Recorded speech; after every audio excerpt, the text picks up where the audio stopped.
Gentlemen, it is Commissioner Cooper, and tonight, get your engines revved up. We're in the Motor City for the Detroit Lions. It's Detroit, Rock City, and it's time for TSS Fantasy.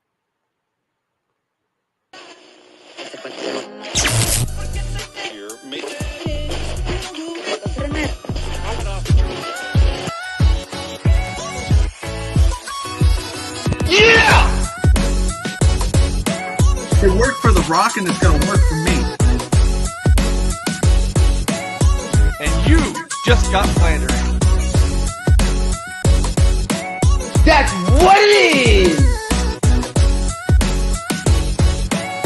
This court is adjourned. It is Commissioner Cooper. Welcome to Sophistication Station. I'm here to save your fantasy rosters. And it's time for TSS Fantasy.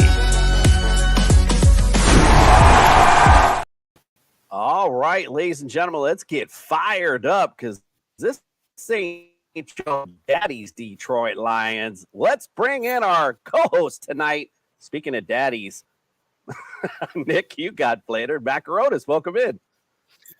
Oh, okay, because I didn't know if you're going to go to Fred, but that would be granddaddy. I was gonna, so anyway, I was gonna. Then I was like, let me slide over. You look more so dad. Proud. He's so proud of granddaddy. Look at him cheesing. So yeah, so hey, great to be back. I don't have much of an intro, so I'll just say nothing. All right, yeah, you're not all keyed up for the season. You usually have a nice long little spiel, but all right, that's okay. Got to get warmed up. The season's coming up. Preseason form. Absolutely. Love it. All right, let's also welcome in Fred the Jester Reyes. Speaking of granddaddies, welcome in live from his baby's bassinet room. Yeah! All right, I missed a couple of weeks, everybody. I'm back. Let's go. Just keep clowning. And yes, he's right. I'm in the nursery right now. But by the time the season starts, everything will be done, renovated. We're good. Let's go. Yeah. Don't let him rock-a-bye you to sleep because we got a lot of exciting things going on. Go to tssfantasy.com. Look at all of our latest and greatest rankings. Obviously, they'll be changing soon as we're finishing up our summer tour here.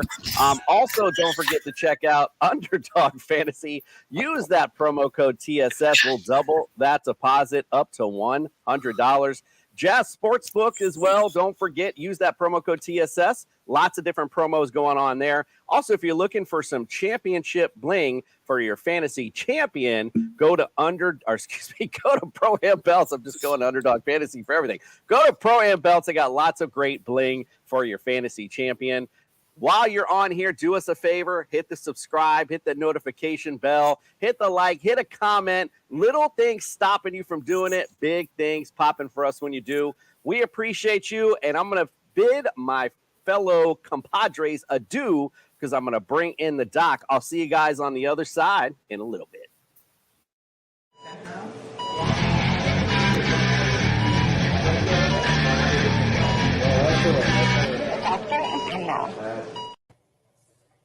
The doctor is in. The summer tour is rolling on. We are in Motor City for the Detroit Lions. What's up, Doc? Hey there. Let's get it started with Jared Goff. So he didn't miss a regular season game last year. And in fact, after his rookie season, he averages fewer than one missed game per season. So a durable, consistent quarterback. He's going to be a 5% to the bench player this season. And if he does miss time, it's going to be limited to 1 to 2 games. Moving to the backfield, David Montgomery. So while Goff misses just under 1 game a season, Montgomery just misses over 1 game per season. He did sustain an undisclosed minor injury a couple of weeks ago in OTAs. It's undisclosed, not even sure what part of the body that is at this point. But it's not considered serious, and it's not supposed to affect the start of the season. So for Montgomery, we're going 65% of the bench for just a game or 2. And lastly, Mr. St. Brown. Commissioner, can you help me say his first name? Amon. He is known as the sun god, apparently. Okay. Amon-Ra. I saw Amon-Ra St. Brown. In his first 2 seasons, he's missed just 1 game, and that was September with the ankle sprain last season. So durable guy's been on the field. He's a young guy with everything trending in the right direction, particularly his position ranking, right? He was up to number 7 last season. St. Brown and the rest of the Lions, I've got to say, are looking healthy for 2023. He's going to get a 10% to the bench. Nice. Detroit and this whole division starting to look up from last season. Gotta love it. All right, Doc, well, we'll see you tomorrow for the Green Bay Packers. See you there. Lot to be fired up about in Detroit. This season is looking big and bright for them indeed. But let's hear it from our Detroit experts tonight. I'm really excited. Let's bring them in. Our next stop on our summer tour, it's ready, set, go, to the Motor City. Rev up your engines for the Detroit Lions. All right, let's get it started. Welcome into our studio. First, welcome in Scott King. Welcome in, my friend. Hey, how's it going? Happy to be here talking Lions tonight. Absolutely. We enjoy you being here. Also, let's welcome in Jack Kavanaugh. Welcome into the building, my friend. Thank you so much for having me. It's an honor to join the show tonight. All right, we're happy to have you. Let's go to Andrew. Got Lions fan report on there. It looks like you're on mute, though, my friend, but welcome into the studio. Yeah, thanks for having me. And like Scott said, always happy to chat about Lions football, especially with my fellow Lions fans. Let's do it. One pride, right? As they say. Adam Stark, no relation to Tony. Welcome into the studio, my friend. Yeah, no relation to Tony, sadly. But yeah, thanks for having me on. And, always love to talk some Detroit Lions. Absolutely. Love having you on, my friend. So this should be fun. Let's talk about last year. We'll just start it out with that. Lions finished 9-8. Again, started off the season kind of shaky, but really finished strong down the stretch. Finished 9-8, second in the NFC North. Offensively, points per game, you guys were 5th in the league, 26.6 points per game. Yards, 380. That made you 4th. Passing yards per game, 251.8, which was 8th. Rush yards per game, 128.2, put you at 11th. Now, defensively, there's where things were a little off here. Points per game, 25.1. That made you 28th in the league. Yards per game, 392.4. That was dead last in the league. Passing yards per game, 146.5, which put you at, I must have messed that up. Rushing yards per game, 146.5, which put you 29th. Passing yards per game against 245.8. So a little bit of a bugaboo defensively, obvious where this team struggled. Let's go around the room. Scott, I'm going to start with you. Give me 3 words or less, sum up last season for me, and then expand on it. I think for me, it's still building, right? So Brad Holmes came in. He's trying to recover from the disaster that was left behind from the old Patriots regime that thought they were going to build something. And he's just building it the right way. It's through the draft. It's through smart free agency. I'm kind of old school. I think you got to do it right up front on both sides of the ball first and kind of work your way back. And Aiden Hutchinson has just been a monster. James Houston, flashed when he came in after his injuries, and the offensive line's holding up. So I've been real happy with what the moves Holmes has done. And I just think they're building it the right way, taking it slow, not trying to make a bunch of flashy moves that are going to burn out and just building it, the right way. So I'm really excited for this season for the first time. I could probably say that in my entire life. I'm usually the biggest Lions pessimist. So I'm a little concerned that I'm a little optimistic this year. Absolutely. All right. Well, it's a lot to be excited about. Like I said, Jack, how about you, my friend? 3 words or less from last season, and expand on it for me. Building something special. I'm going to echo what Scott said. They're doing everything the right way. And now I don't love that they drafted a linebacker and a running back in the first round. They still got incredibly talented players. And that's just something that they have done consistently. They get good football players. They get their football players, hard workers. They are building a culture the right way. And as for the defense that you mentioned that was so terrible last year, they went after it so aggressively. They have 3 new starters in the secondary, all from free agency, drafted Brian Branch, which was an absolute steal. So I think the Lions are just doing everything right. They've gone from losing big to losing medium to winning small. Now just have to start winning big. Absolutely. And listen, I'm expecting Dan Campbell really to implement a good defense there in Detroit. I will tell you, as a fan of America's team, the Miami Dolphins, they still have Dan Campbell's statue down there with the Dolphin helmet on. So we're still got love for the guy for sure. Andrew, what say you, my friend? Give me 3 words or less last season. Expand on it for me.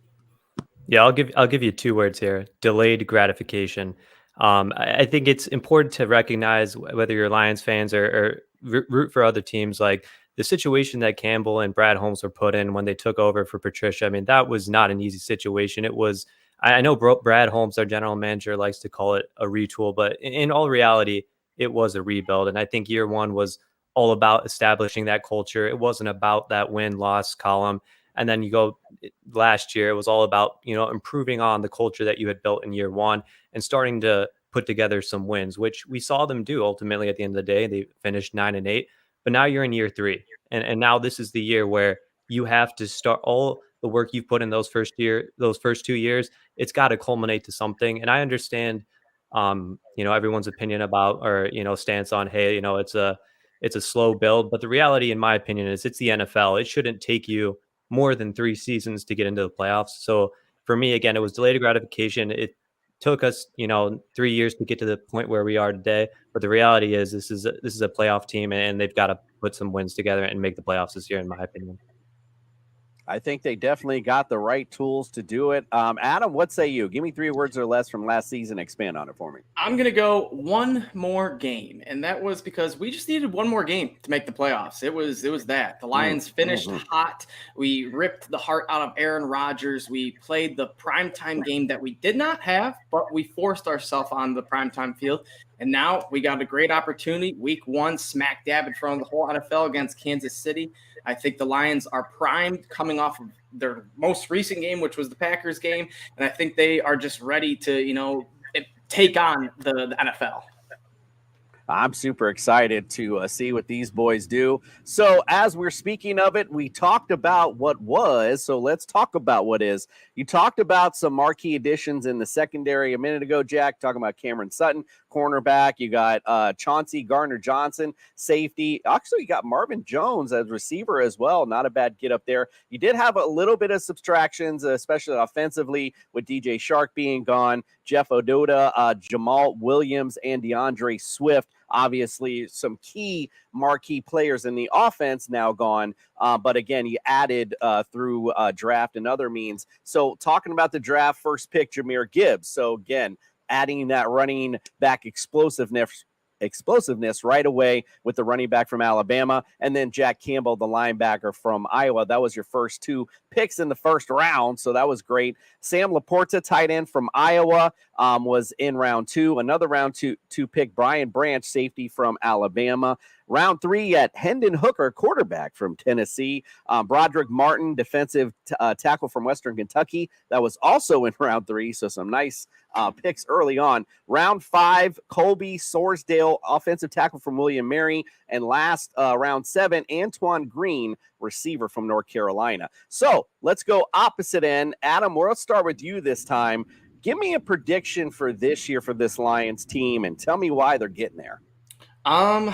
We just ironically had one of our early prediction schedules or a podcast last week, and I went with a 12-5. I think the Lions 12 is a bit, it seems like a lot. It does, but we saw this team last year. We were clicking and gelling.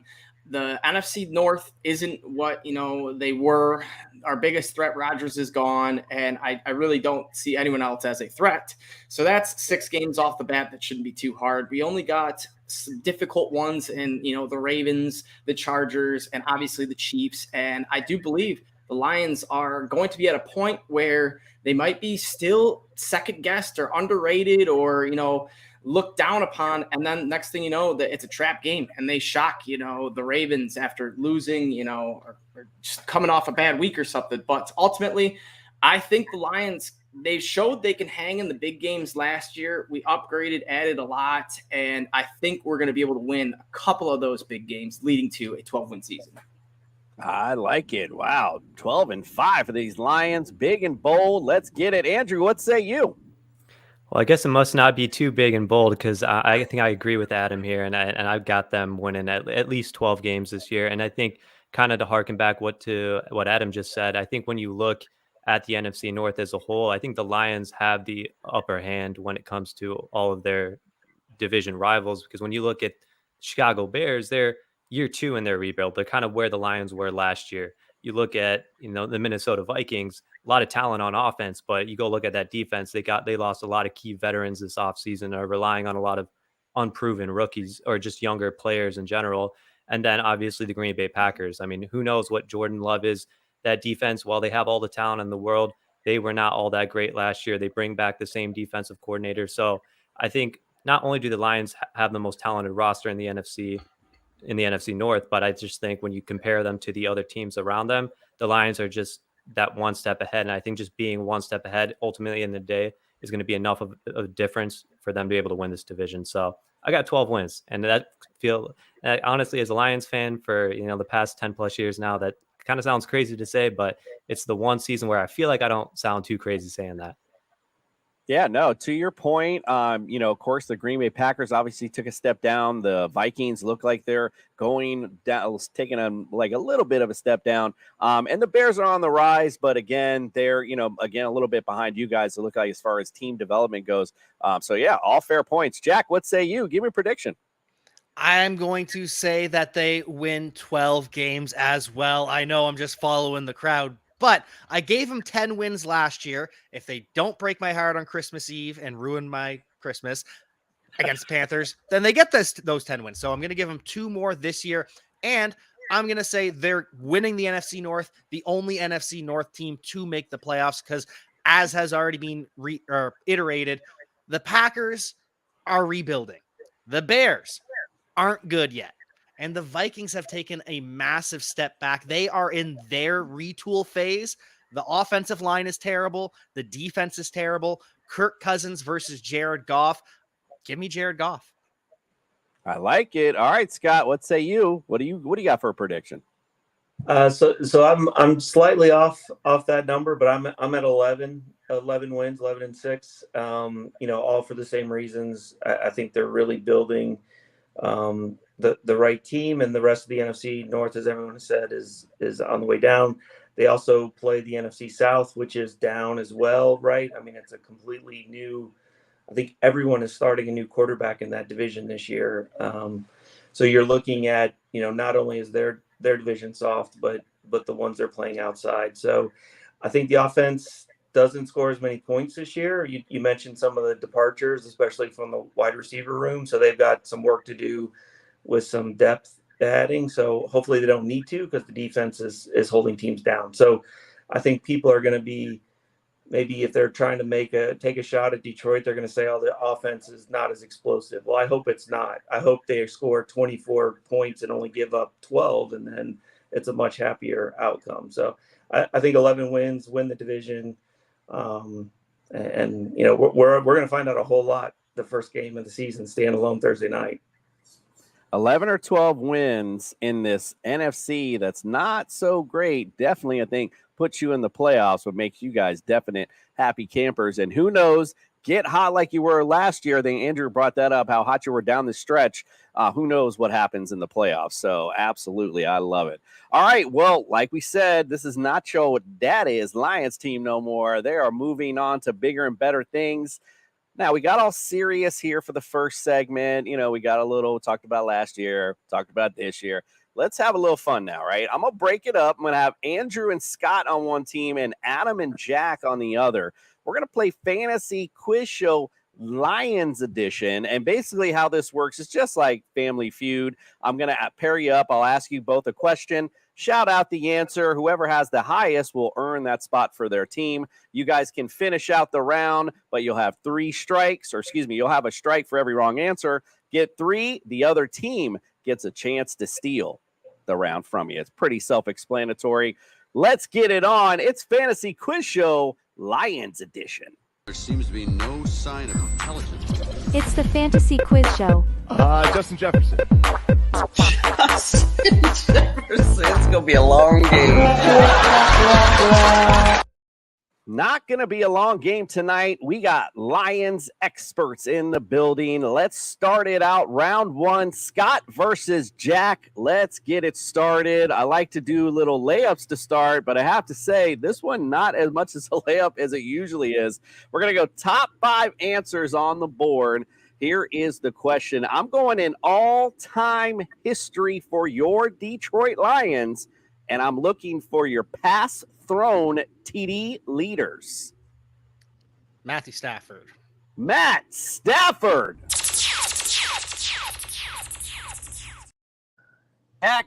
Jack was quick on the draw there, and that is number one answer, 282 TDs. You've won it for your team. So let's go over to Adam, my friend. What guess do you have next?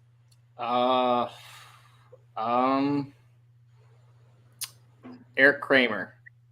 Eric Kramer.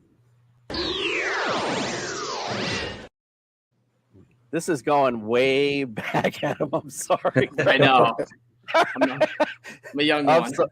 I'm sorry, Fred. I'm sorry. I was a little surprised when I pulled the list, too. I was like, ooh. All right, Jack, let's go. You got one strike against you, but you got the number one answer. Do you got another one? Oh,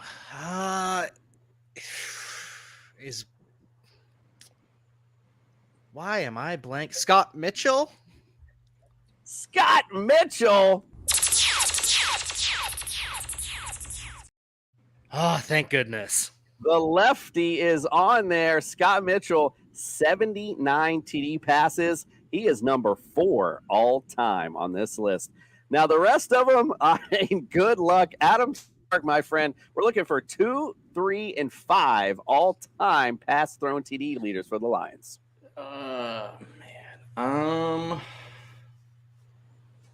Trying to dive into my phone. If you could phone your grandpa right now, I would.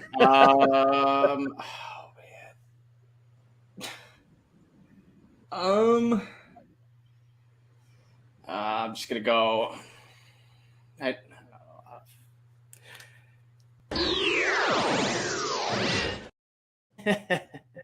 The judge hit you early with that one.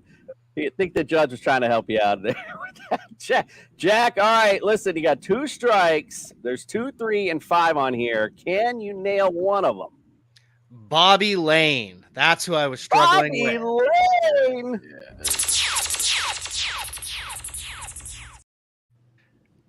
Wee, good job, Jack. Bobby Lane is number 2 all time, 118 thrown TD passes. All right, I hate to do this to you, man. I don't know if you're going to come up with it now, but does anything come to mind? It's all just like guys who have been with the Lions for like 3, 4, 5 years. I'm like, it can't be this guy, can't be this guy, can't be this guy. It's like Drew Stanton's popping in my brain. I'm like, can't be him, but somehow, some way, Andre Ware. Andre Ware? Stop it. Get some help. Okay, no bueno on that one. So let's go to Andrew. You can, your guys got a chance to steal right now. All right. So I'm going to go to Andrew and Scott on this. You guys can talk this out amongst yourselves. You're missing number 3 and number 5 all time pass thrown TD leaders. I was thinking Pete, but I don't think that may be back far enough. Rodney, he only started a few seasons, or Charlie Batch, but that may not be back far enough. I'm going to be honest. I started watching when John Kitna was our quarterback, so that's about as far as my memory bank goes. Joey Harrington, did he throw a lot? He threw a lot of interceptions. Okay. Yeah, I mean, Patch was there for several years, or Rodney Pete, but those are the only ones I can name. I'd like let's go Rodney. You want to ride with Rodney? Yeah, let's ride with Rodney. Rodney. Why? No Rodney Pete on this list, my friend. All right, so here is your list. Number 3, Greg Landry with 80 thrown TD passes. And number 5, Gary Danielson with 69. So there you go. If you don't know, now you know some interesting Detroit facts. All right, let's go now. Andrew and Adam, round number 2. This is when things get fun and interesting. We're still going all-time history, all right? But I'm not going to mess you up too bad. Well, maybe I am. Instead of going through like stats, I want to go through winning percentages, right? So I want to know the teams you have the best winning percentage against. Oh. Tampa Bay Buccaneers. The Tampa Bay Bucks. Wow. Yes, for sure. Andrew, what do you say? Well, I got to go with the team that's been around a long time, so I'll go with the Chicago Bears. The Bears. All right, we're going to go back to Adam. I'm going to go, let's try the Houston Texans. The Houston Texans. We're pretty much on everyone's list, though, ironically. Good guess. Yeah, Andrew, maybe what do we you? played him a couple times and got 1-2 wins. Oop, there goes my phone. I still think it's got to be one of the teams that are in our division. So I'll go with Green Bay Packers. They're another old franchise, so it's got to add up to something. The Green Bay Packers. Now we go to OT rules, and basically how this works is whoever will go, we're going to go back to Adam and Andrew, but if you guys both miss again, then we'll get your teammates involved, and whomever gets it first, then the other team will get one last shot to see if they can get higher. That's how the OT works, since we're already getting in the strike zone. So Adam, one last guess from you, my friend. What do you got? I'm going to go with another bad team, the Cleveland Browns. The Browns.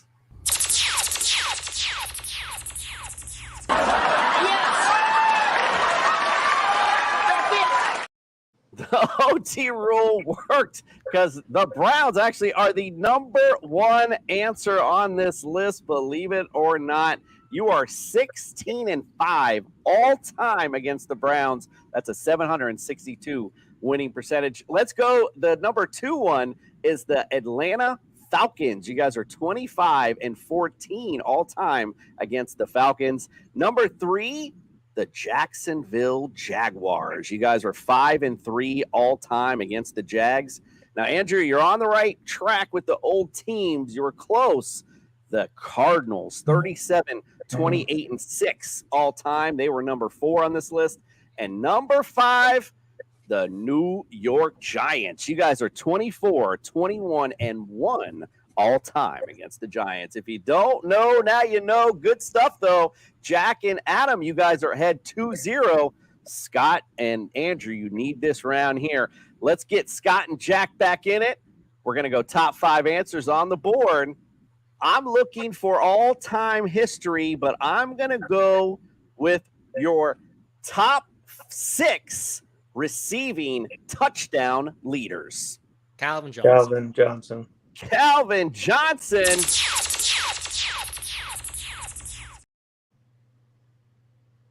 Jack was a little quicker on the draw again, Scott, so he's got to take it for his team right now. Adam, that was number 1 on the list, by the way. Calvin Johnson, 83 all time. Adam, what do you got? I'm going to go Herman Moore. Herman Moore.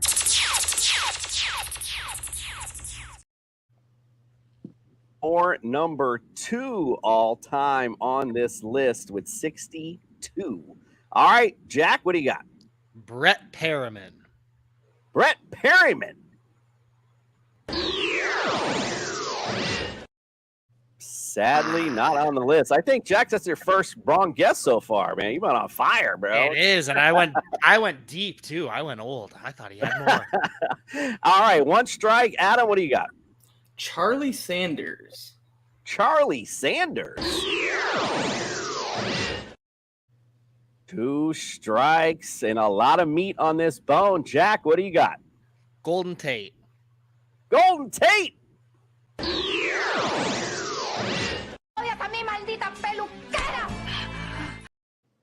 is a ton of meat for Scott and Andrew to nibble on to get back in this ball game. Again, talks amongst yourselves. We're looking for the top 5 receiving, or excuse me, top 6 receiving touchdown leaders.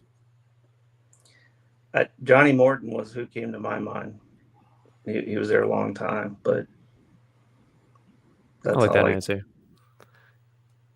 We'll go with your gut feeling. We'll go with Johnny Morton. Yeah. Johnny Morton.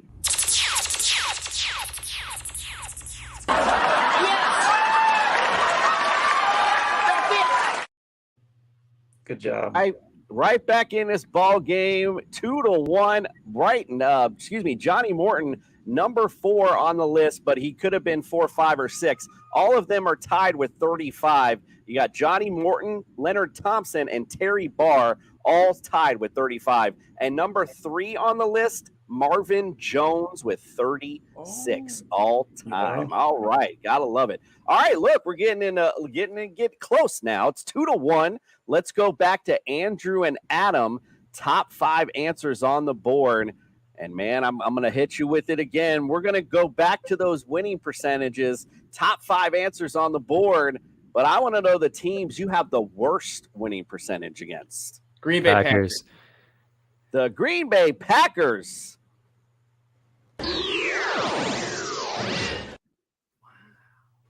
No go on that. I heard Andrew sound like on that. Adam, what did you say? Because I couldn't really make it I out. said Green Bay Packers as well too. So okay. Well, since you were second on it, I guess we'll go with Andrew's answer. What do you got?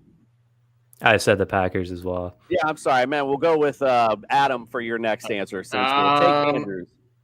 Let's go with the Vikings. The Vikings. Ooh, back to this hard question. Andrew, what do you say? I guess we'll round out the division and go Bears. The Bears. All right, Adam, what do you say? I'm gonna try to get tricky and go with a team that had pretty good run lately. New England Patriots.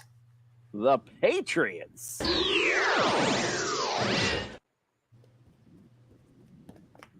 They're also on this list, on everyone's list, like the Texans were on the other side. So it was, again, a good guess. We're back to OT rules again, though. And this is funny because we've never had this twice on a game, but I love it. Andrew, let's go to you. We're going to OT here.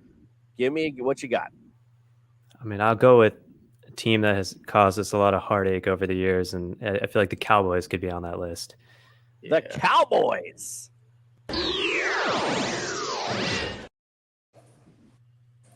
Wow. Adam, what say you?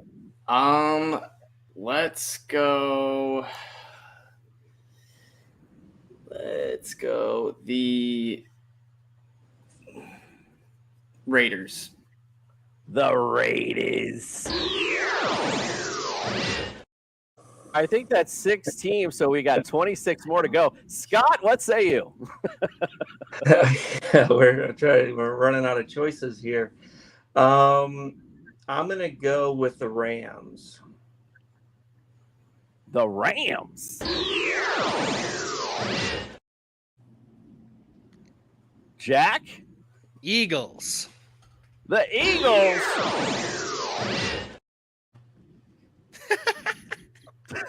24 more to go. Back to Andrew. Well, clearly we don't know our Lions history well enough. So I guess I'll go with and you said this was worst? Worst winning percentage all time. I mean, the Colts are what come to mind, but I know they're in a different division. But that was the first image. That's who I was going to say before the Raiders. So we'll see. All right, well, let's roll. The Colts. And down the rabbit hole we go. Adam. My chances are slowly increasing each pick. I'm going to go with a team that's been around a minute. Most recently, we didn't beat them. We didn't lose to them. We tied them. The Steelers. The Steelers. Why? Why? Why? Why? Why? Back to you, Scott. I don't even know what to say at this point. It's probably somebody that they're like 1-3 against, right? So let's go the Jets. The Jets.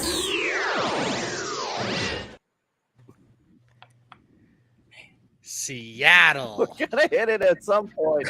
Some point it's gonna happen. Jack, what do you say, my friend? Seattle was mine. I think I got it.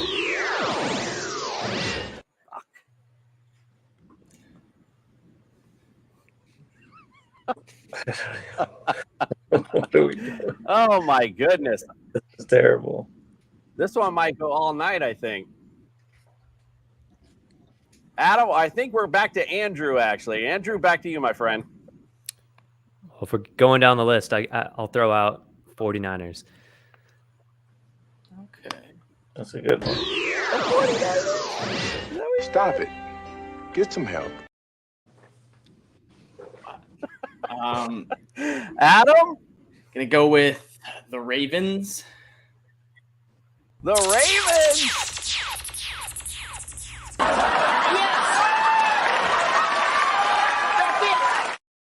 Woo! It happened. We did it. Congratulations, my friend. You've won it for your team, by the way. That was probably the biggest, longest round we've ever had. But here you did get the number one answer. You guys are against the Ravens 1-5 all time. They are number one on your list. Number two on your list, the Texans. Believe it or not, you guys are 1-4 all time against the Texans. Crazy enough. The Tennessee Titans are number 3. You guys are 3-10 all time against the Titans. And actually, the Bengals are tied with them. They're 3-10 also against the Bengals. And number 5 on this list, the Carolina Panthers. You guys are 3-8 all time against the Panthers. Well, congratulations, Jack and Adam. You are tonight's winners.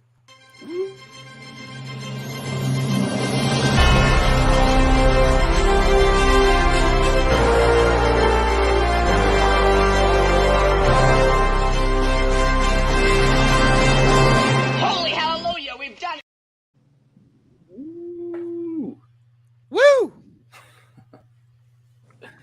That feels really bad, the Texans record. And unfortunately on our show for Scott and Andrew, when we have winners, we have losers.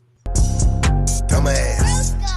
Thank these. The guy in the back working tonight. Stupid. So you're telling me there's a chance?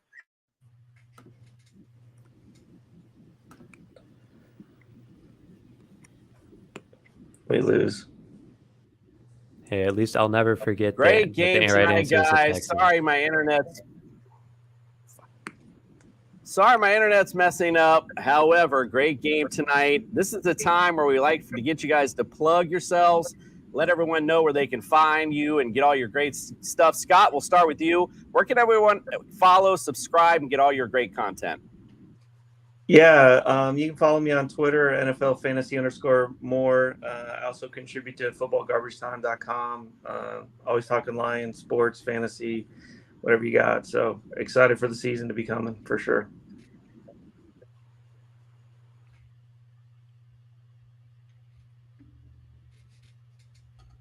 Uh-oh. All right, so it's behind the scenes. Who wants to be next? Who actually just spoke and gave their stuff? Sorry, guys, I was behind the scenes on that one. Thanks, No Scott. problem. Yeah, this is Scott. I already went ahead and gave my stuff. So if you want to throw it to somebody else. So, Adam, you want to tell us where you're from and all the things that you're doing? Yeah, for sure. You guys can check me on Honolulu Blues _ on Twitter, Instagram, all platforms. We just posted our most recent podcast with Twitch streamer Bearded Blevins, aka Jonathan Blevins. He's a cool guest. We had a lot of fun doing some betting, some Lions betting breakdowns, and go check it out at Honolulu Blues _ All right. Well, I appreciate you. Sorry, Spectrum does suck. Thank you, Original BXB. Let's go to Andrew. How about you, my friend? Where can we follow, subscribe, and get your great stuff? Yeah, you can just follow either my personal account at LFR_Andrew, or you can follow the homepage, which is Lions Fan Report, across all platforms. Also host a bi-weekly podcast with 3 other Lions fans, so feel free to check that out. But yeah, Lions Fan Report, just type it in and you'll find it. Awesome. Make sure you go follow, subscribe, get all of Andrew's great content. Same for Scott. Sorry, I didn't mean to not give you your plug. Make sure you follow, subscribe, get Scott's great content. Jack, let's go to you. Where can we get all your great stuff, friend? You can find me everywhere at Javanaugh87. You can find my video work over on the Player Profiler YouTube channel. I run a show 7 days a week at 7 p.m. talking all things across all the NFL, all the news across the league. And you can find me on the Believe in Lions podcast alongside Glover Quinn, who played safety for the Lions.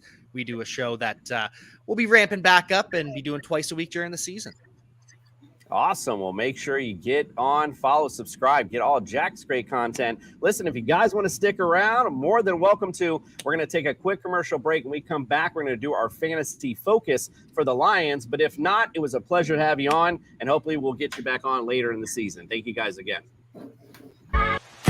Fantasy Sports Corp and Underdog Fantasy have teamed up to start your fantasy season off in the win column with Best Ball. What is Best Ball? It's quite simply the easiest way to win. No team management, no trades, no waivers. It's their biggest contest ever, and it has only gotten bigger. You simply have to sit and win. You don't even have to set your lineup. Always get your best score every week. Just enter a contest, draft your team, and Underdog will do the rest. What could make this even better? How about free money, up to $100 using our exclusive promo code? Go online now and use the promo code TSS to double your deposit up to $100. You tell them Gingerbread sent you. Good girl. All right, well, let's get it on for the Fantasy Focus.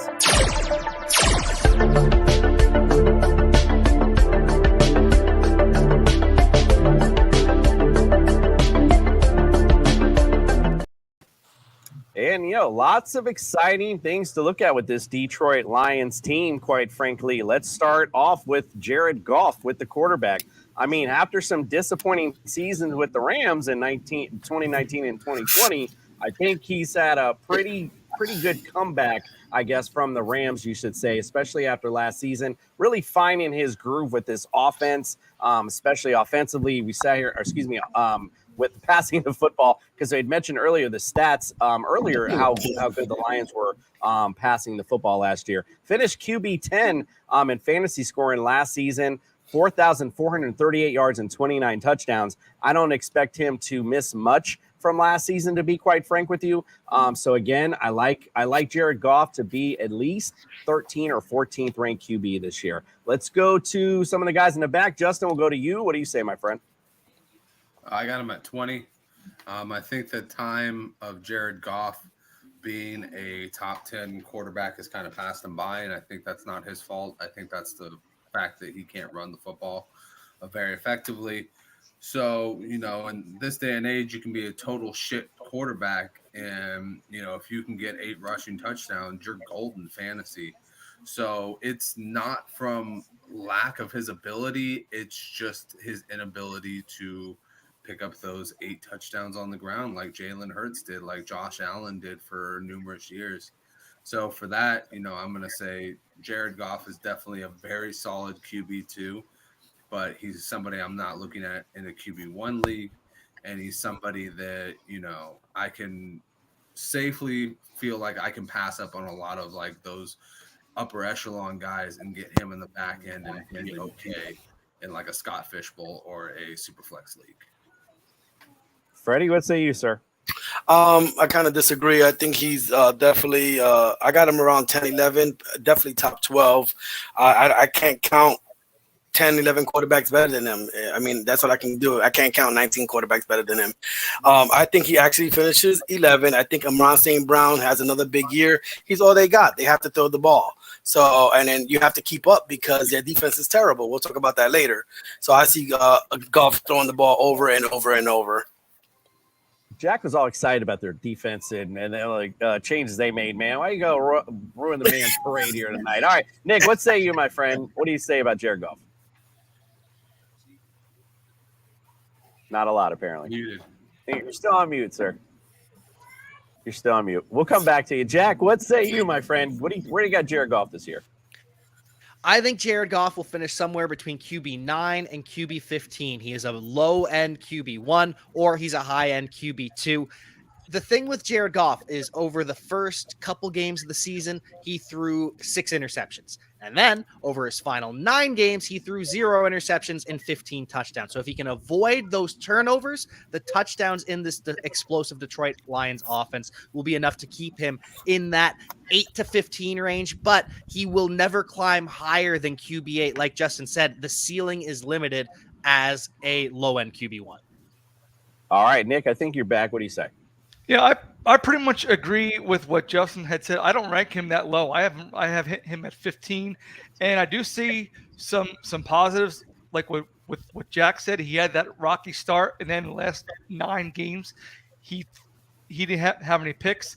But however, with their porous defense, is the back end of his season, is that sustainable? I mean, he had 5 300-yard games last season. Again. And as Fred said, he only got one guy to throw to now that Hawkins is gone, and we don't know what the running game is going to bring. So it's going to be tough sledding, but I think he'll finish anywhere in between 12 to 15. And he's a super flex quarterback. All right, Adam, what say you? Yeah, I'm kind of with you guys, more so Jack and Freddie. But Jared Goff, I love him. He was a monster at home. He had multiple games where he finished as top 5 quarterbacks at home. Seattle, QB1, Jacksonville, QB4, Minnesota, QB4, Chicago, QB7. There's a few others. So Jared Goff, when he's playing at home, which is 8, maybe 9 games this year, I'm not sure. But we get the off year where we every 9 games. So Goff, I really like him. He is a top 12-ish quarterback with top 3 upside. It sounds crazy, but he's done it before. He did it last year as a QB1 for that Seattle game. And we took out a guy who had 17 rushing touchdowns in Jamal Williams and replaced him with a receiving back in David Montgomery and a super receiving back in Jahmyr Gibbs. Not to mention, we're getting J-Mo back for, unfortunately, not the full season, but he'll be playing more than he did last year. So ultimately, Lions upgrade their offense, and I think Jared Goff takes a step forward and finishes inside that top 12. I like it. Andrew, what do you say?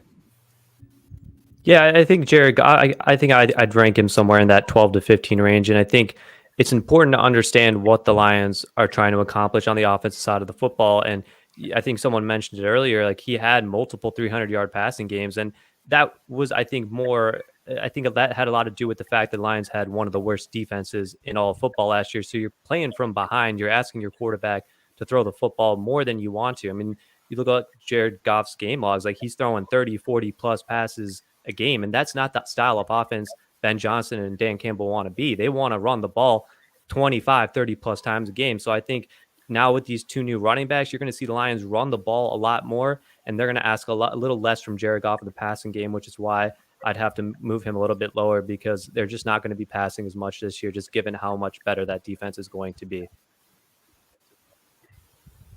I think the biggest point is about opportunity. You know, you talked about the defense and the secondary struggling a bit. And, you know, again, are they going to have to throw themselves into ball games? That's going to be the big question. That's always good for fantasy, regardless of when they're throwing the football. So either way, I like Jared Goff going in this year. Let's talk about the running game. Nick, you mentioned it earlier. We don't know what we're going to see with it. Is it going to be Jahmyr Gibbs? Is it going to be David Montgomery? Is it going to be or is it going to be both?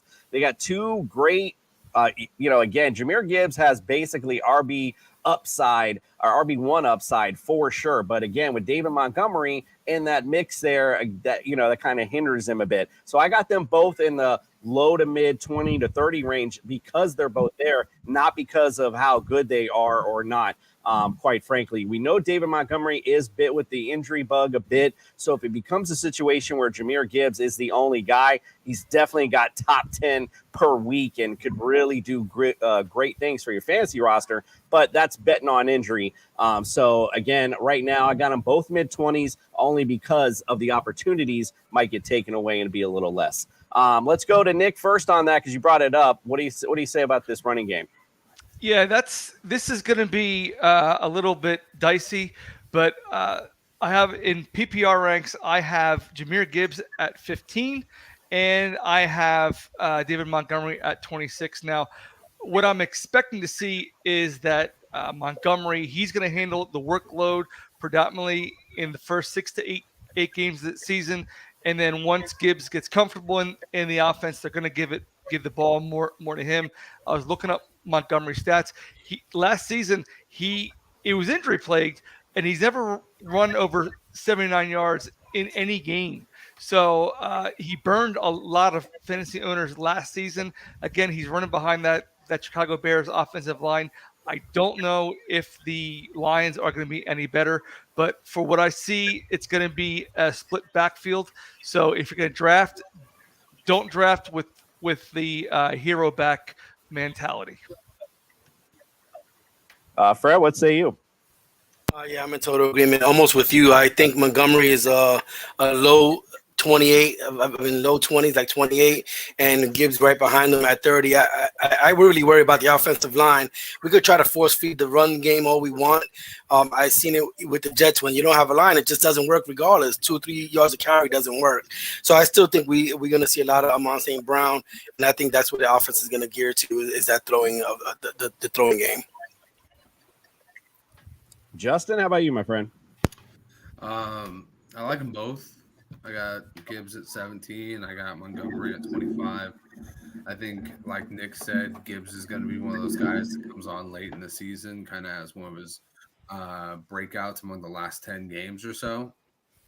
And I can totally see David Montgomery filling right into the role that Jamal Williams had last year, too.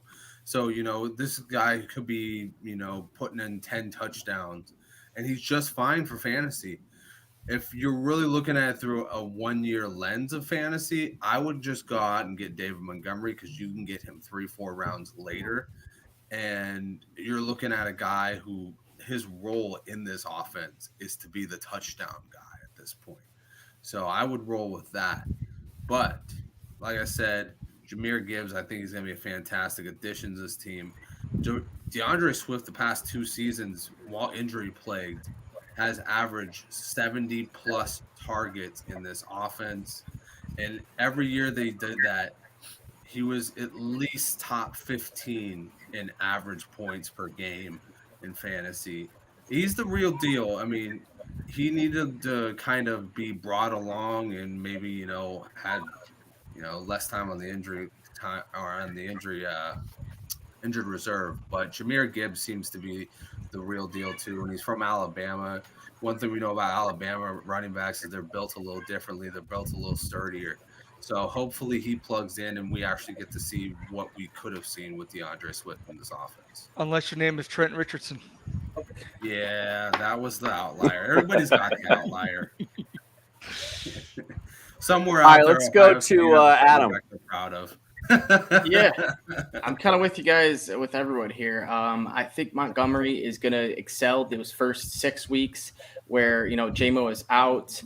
We saw what Jamal Williams did last year with all his touchdowns, and it wasn't just 1-yard touchdowns. He broke off for a 50-yard touchdown, too. He broke off for a couple nice runs. So Montgomery is going to get most of that. I don't expect Jahmyr Gibbs to be, hitting the 2 gap on a wham at goal line wham. I believe that it will be Montgomery. Dave Montgomery has also not played with a great offensive line, even good offensive line. But if you look at his numbers, his yards per carry was just as good as Jamal Williams. And Jamal Williams was playing behind the Lions. So if you put Montgomery behind the Lions offensive line, he is going to excel. I think he's going to have much bigger plays. And I think Montgomery is the better value pick. I agree with you, Justin. He's this year better pick. But if we're talking long-term dynasty, I think Jahmyr Gibbs can be something special because one other thing that clicked in my mind the other day, was I was thinking about the JMO suspension and the fact that we took Jahmyr Gibbs so early was such a bold pick. Now, do you guys think, this is just a gentleman question, maybe that Holmes had an idea JMO's getting suspended? So I don't know if it's going to be a game, 2 games, 3 games, but we need another weapon in here, and I'm not messing around. And they went out and they got Gibbs. So I guess that's my new belief, but I think Gibbs will be a stud as well. I like the belief. Last year, Gibbs was like freaking Bryce Young's only weapon in that Alabama offense, so I could totally see that being the case. Yeah, that's like like Adam said, that's probably what he brought him in for. Because, like you mentioned, JMO, I didn't know that was his nickname, though, by the way. That's pretty cool. Being injured for 6 games at least. So, Andrew, what say you, my friend? Where you got these running backs? Yeah, so I'm a bit higher on Jahmyr Gibbs than I think maybe the rest of the room is. And I'll go as far to say that he's someone you could pick at the end of the first round, maybe even early second round. And, I think for me, it's like I go back to Alvin Kamara's rookie year. This was a player that I think finished top 5. I think he finished 3rd overall in fantasy points at the running back position. And that's without having a 1,000-yard rushing season. And when you talk about PPR leagues, Jahmyr Gibbs is going to see a lot of targets in the pass game, especially in this play action passing game that Ben Johnson likes to run. I mean, you go back to Jared Goff's best years in LA, like Todd Gurley was an instrumental part in that pass game. And I think a lot of people forget he was top 10 in all receiving categories for running backs back in LA. So I think they want to kind of utilize Jahmyr Gibbs as more of a receiving weapon, not just a running back. And I think if you're someone that's in, targeting someone in the later first, early second round, to me, I'm absolutely looking at Jahmyr Gibbs because he's going to be used all the time in every single game. And he's going to be getting, I could see a game where he's getting double-digit targets. That's how high I'm on Jahmyr Gibbs. So I absolutely love Jahmyr Gibbs in fantasy this year. I love him as well. Jack, what say you? I think Jahmyr Gibbs is going to surprise people out of the gate, especially during that 6-game suspension for Jameson Williams. I won't be surprised is after that Thursday night game, because there's still leagues that draft after that first game. Jahmyr Gibbs, when he gets 10 targets, he's going to end up being a first-round pick in those FFPC-type leagues. But I also think he'll slow down the stretch once they get Jameson back, once Sam Laporta starts to develop. So I think people might be a little bit pessimistic on Jahmyr Gibbs to start. I think he will have a role through the whole season. But once we get down the stretch, once we're in the December, David Montgomery is going to be the touchdown machine. They're going to spread the ball around a little bit more. And then 2024 will be the year that Jahmyr Gibbs really breaks out. Let's call him Nostradamjack. He has got the predictions for us today. Love it. Craig Reynolds also there in the backfield, just in case you got to get one more in that backfield on your roster. All right, so let's talk about the receivers. We brought them up earlier. Amonte Brown, I mean, hello, that's the one that definitely we want to grab out of this receiving core. Obviously, with Jameson Williams injured, that takes a little bit out. So let's just say Amon-Ra is a definite number one guy you go get. That's easy. But the real question is there anyone else here worth looking at? Marvin Jones Jr. has had his ups and downs. Josh Reynolds, his name was brought up last year quite a few times. Khalif Raymond also on the squad. So that's my big question, because we could sit here and talk Amon-Ra St. Brown all night. Yeah, that's an easy one. But let's go around the room here. What other guy do you like, really? Fred, I can start with you. Is there any other Lions receiver that you like?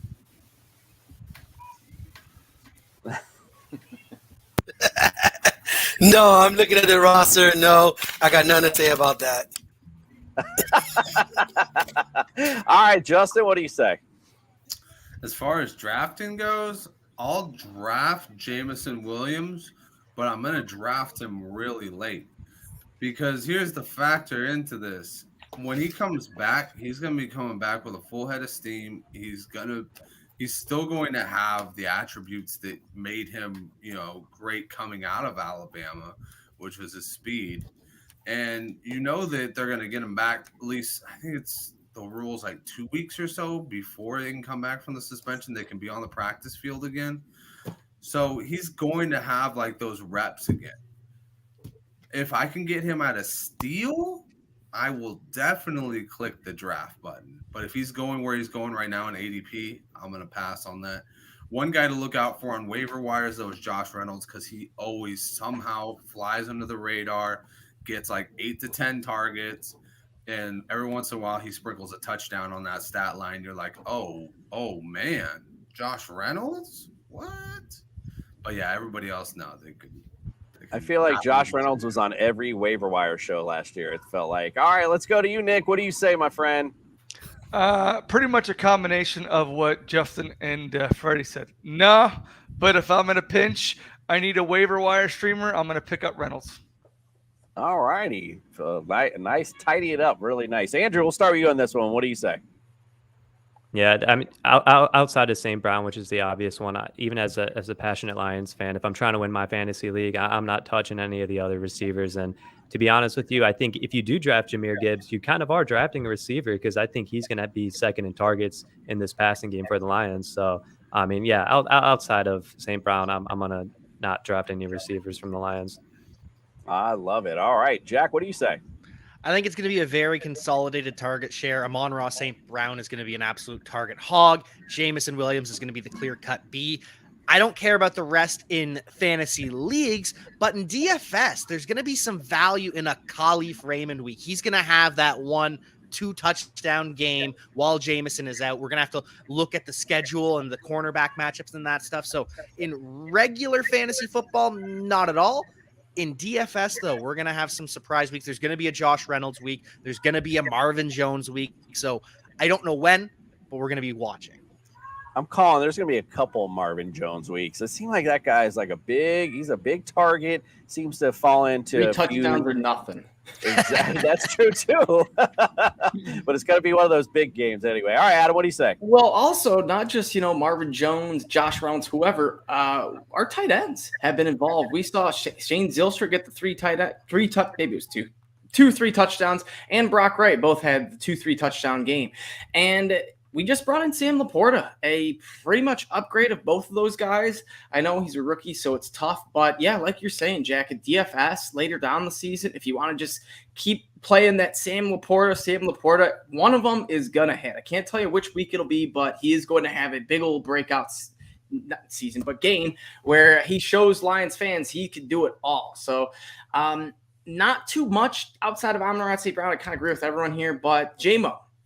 Not a guy that I want to draft, but he's a guy who I'm going to keep an eye on, because the guy who does draft him is going to hold him on his bench for 6 weeks. And if he doesn't come back and perform well those first 2 weeks, that owner is going to be frustrated and be like, I'm done. Get off my team, or I'm trading him for cheap. That's when you, the Lions genius, swoop in and you pick up J-Mo and you maybe sit him one game, let him prove himself. But I definitely do think this guy has some upside in a fantasy, playoff run. Absolutely, and I'm glad you segued right in those tight ends, because that's what we're going to get into next. And we're usually at this time we tighten it all together. Let's combo the defense and the tight end. And usually this is like a kind of a quick end, but this is about to be the quickest, I think. I'll be honest, because I'm looking at tight end. I have no idea. You're sitting there talking about Sam Laporta, and there is no way I'd risk any of these guys on my fantasy roster. And the same with the defense. No offense, but last year not looking too good, and then this season, yeah, you've made some upgrades, but is it enough for me to feel confident to start them? Not right now, at least to draft anyway, but we may stream them depending on, again, you brought up some good matchups. That certainly could be possible. All right, Justin, what say you? Is there anybody tight end or defense you like? Yeah, I'll play the Lions defense for sure. I mean, they really tightened up the linebacking core with Jack Campbell. I thought that was a great pick. And then you talk about the back end where it was, they were kind of a little volatile, especially with Jeff Okudah. Got rid of him. They went on a plethora of signings of Cam Sutton, Emmanuel Mosley, a bunch of other guys. And then they drafted the one guy that I really wanted San Francisco to draft, Brian Branch. Look out for that guy's name. That guy is the total package at safety.